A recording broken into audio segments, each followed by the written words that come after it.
Hey guys, Kevin Burgess back with another edited video. I had some thoughts on my mind today, so I thought I would share those with you. Hopefully it helps you from an investing perspective. It was helpful for me to kind of get my thoughts around it and put this together. So I wanted to share that with you. We're going to talk about what it is to have an investor's mindset. It's really critical when we think about investing.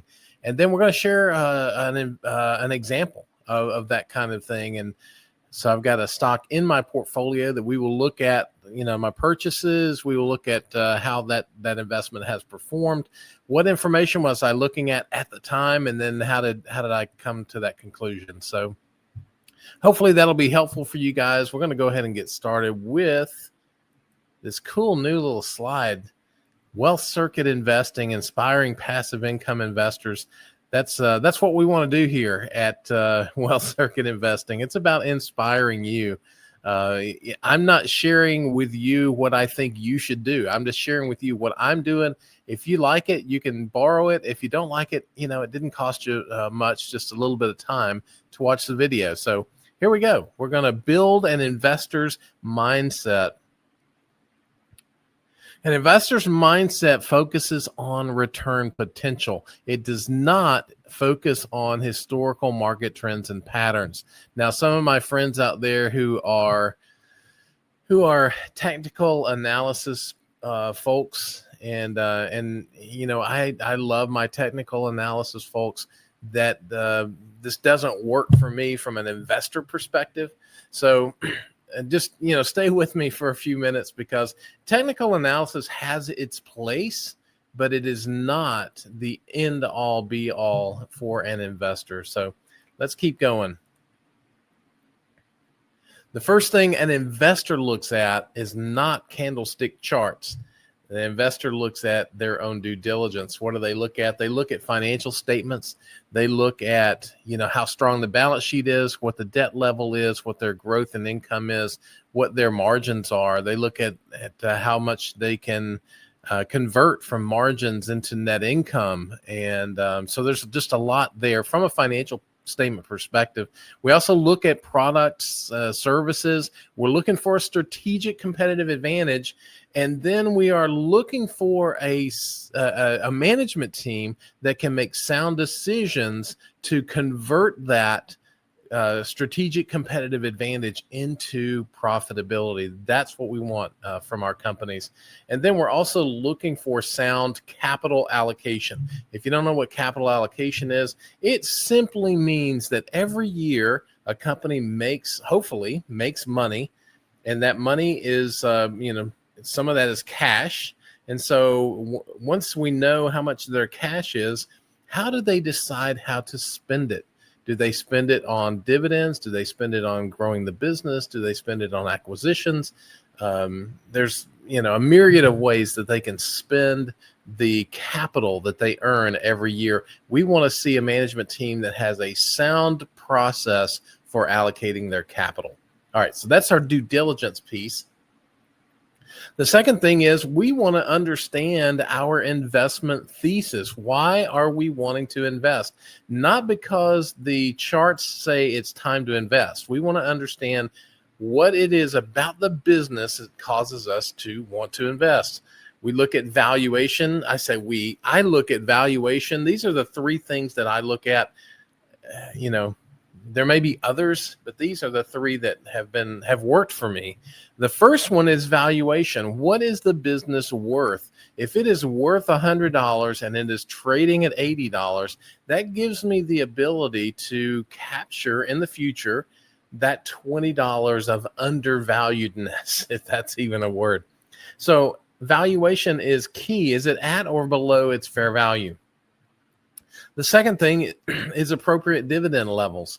I do like companies to share some of the earnings each year with investors, not necessarily because I want this huge amount of dividends, but I want the investor to be part of the equation. I want management to be interfacing with the investor. If the business does not pay a dividend, the investor is out of the equation, but the business also has no real contact with the investor.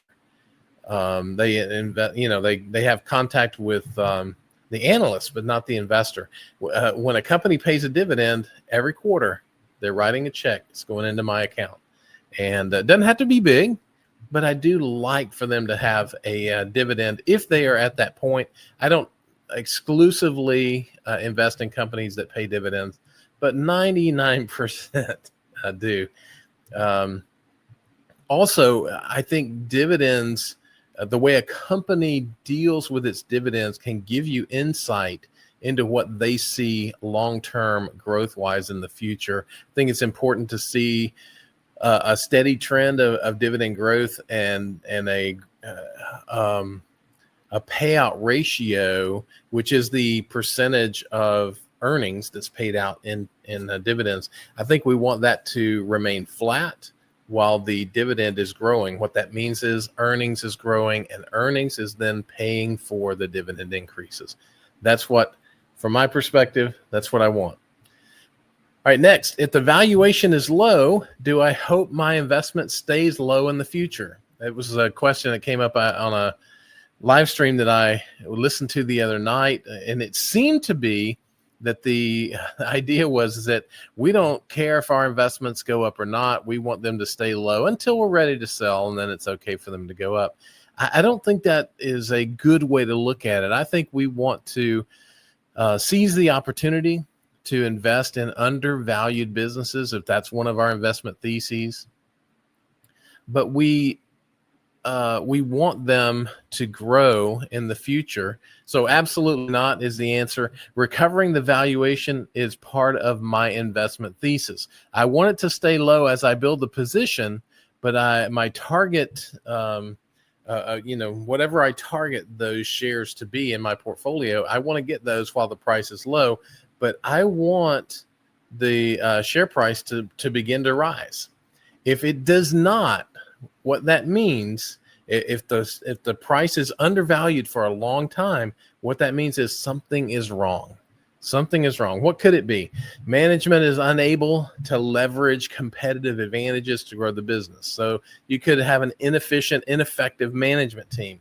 Also, management is not addressing the issues that are causing the company to be undervalued in the first place. If this is the case, our investment thesis is flawed or was flawed, and it may be time to move on. Let's take an example here. It is not always clear when we look at an investment. It's not always clear when it's time to invest. Let's look at Amphenol. Amphenol is a company that was started in 1932. It is a global manufacturer of connectors, sensors, and cables used in electronics across a wide range of industries, including automotive, aerospace, telecom, industrial equipment, and medical devices. The company generates revenue primarily from product sales to original equipment manufacturers and technology companies. Amphenol's components help enable data transfer, power management, and environmental sensing in high-tech applications such as electric vehicles, 5G infrastructure, and medical diagnostics.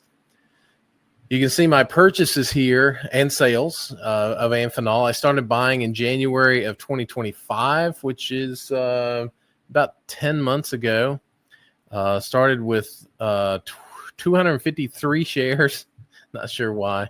253 shares, around $69. Then picked up some more shares 3 days later for $70. Then in late February, another 225 shares at $66.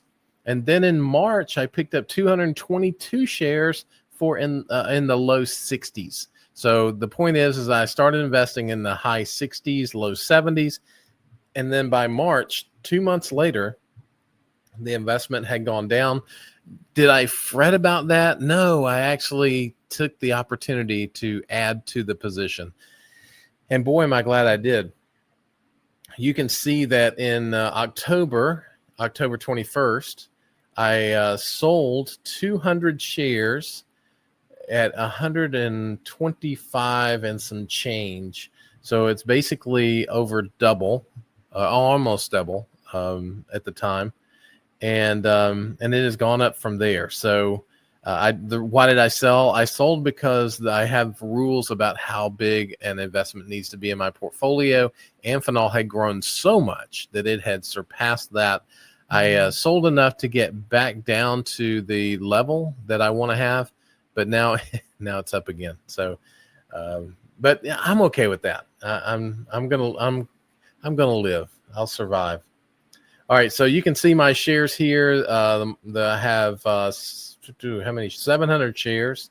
You can see that here at the bottom. I have market value $95,970. Cost basis 46,204. So a total gain this year of 107% on Amphenol. So what was I looking at the time? What I looked for, again, I mentioned this earlier, earnings payout ratio was flat. You can see that in the chart that I'm pointing to here. And also the chart below that shows earnings per share rising. And that's what we want. We want earnings rising, payout ratio flat. And what does that mean?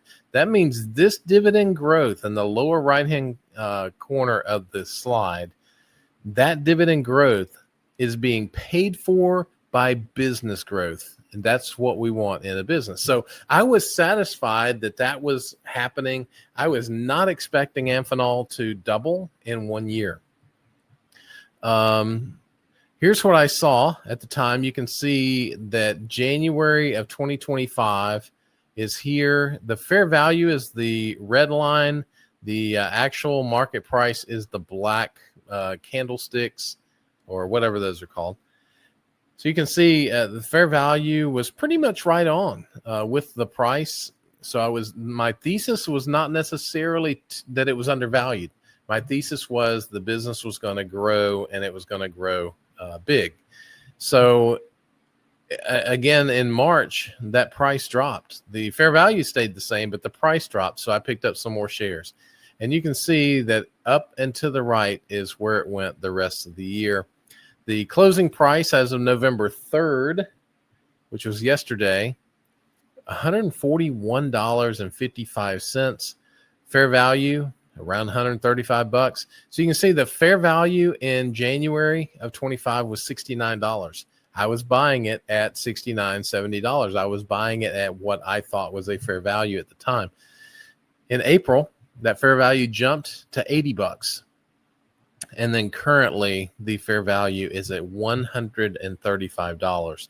So I wanted to share that to kind of give you a sense of what I was looking for in this investment and how that kind of paid off. So the investor's mindset, I call it the 4Ks. First of all, we want to know the business. We don't really care about, the historical moves of the stock. We want to know the business. We want to know the financials. We want to know the management team's capabilities, and we want to know the investment thesis. I want to know how they plan to make money and whether they have a good strategy and product to make that happen.